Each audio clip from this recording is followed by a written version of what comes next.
तो ठीक है, तो Indian cars versus global cars, अगर मैं बोलूँ तो इनमें क्या डिफरेंस है, क्या डिफरेंट है इनमें, कंपनी में, डिजाइन में, क्या सोच के बनाते हैं लोग? यहाँ पे तो उतनी रोड्स भी नहीं है कि आप उतनी स्पीड से चला लो, मतलब थोड़ा ट्रैफिक है। स्पीड का उतना क्राइटेरिया नहीं है, मेन क्राइटेरिया ये है कि टैक्स ब्रैकेट का है, कि टैक्स बहुत ज्यादा है इंडिया में, प्लस तुम्हारी गाड़ी जितनी महंगी होगी उतना टैक्स और ज्यादा बढ़ता रहता है। इसके लिए उस पॉइंट पे वापस डिटेल में डिस्कस करता हूँ। प्लस ये है कि इंडिया में एवरेज इनकम बहुत ज्यादा कम है, और यहाँ पे लाइक रिलेटिवली यूएस की बात करो, यूएस में लाइक एवरेज सबसे सस्ती कार यहाँ, नई गाड़ी अगर तुम लेने जाओ कुछ $22,000 की है, तो वो मान दो तुम्हारी हो गई 17-18 लाख, उतने से चालू होती है यहाँ पे कार्स। तो वही, और एवरेज कार्स कुछ अराउंड $40,000 की बिकती है, विच इज बेसिकली 32-35 लाख के आसपास की कार्स।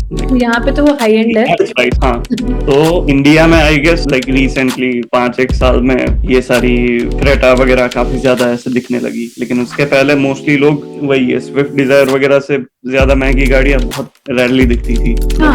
तो वही है कि लोगों की परचेज पावर इंडिया में काफी कम है, तो इसके लिए मैन्युफैक्चरर्स को काफी अलग गाड़ियां बनानी पड़ती है, स्पेसिफिकली इंडियन मार्केट के लिए, जो एकदम सस्ती हो और ज्यादा क्वांटिटीज में बिके। यहाँ पे लाइक बाकी लाइक आउट ऑफ इंडिया थोड़ा कस्टमर्स को ज्यादा फोकस रहता है कि कंफर्टेबल थोड़ी हो, थोड़ी दिखने में अच्छी हो, सेफ्टी ज्यादा हो उसमें, तो वो सारे फैक्टर्स प्ले में आता है। ओके, तो जो अप्रोच ही पूरा चेंज हो जाता है, मतलब कंपनीज का। और फिर इंडिया में टैक्स में भी ये है कि तुम्हारी 1.5 लीटर्स पेट्रोल इंजन का साइज लाइक एक लिमिटेड साइज में कम टैक्स रहता है, उससे बड़ा इंजन हो तो फिर ज्यादा टैक्स भरना पड़ेगा। इसलिए तुम देखोगी तो सारे इंजन्स लाइक 1.2-1.5 लीटर्स ही रहते हैं उनकी साइज, बिकॉज उस पे टैक्स कम लगता है। फिर तुम देखोगी कि ये अमेज वगैरह गाड़ियां हो गई जो नई वाली निकली है, वो सारी आगे पीछे से एकदम डब्बे जैसी दिखती है, स्विफ्ट डिजायर वगैरह सब नहीं हो गई, तो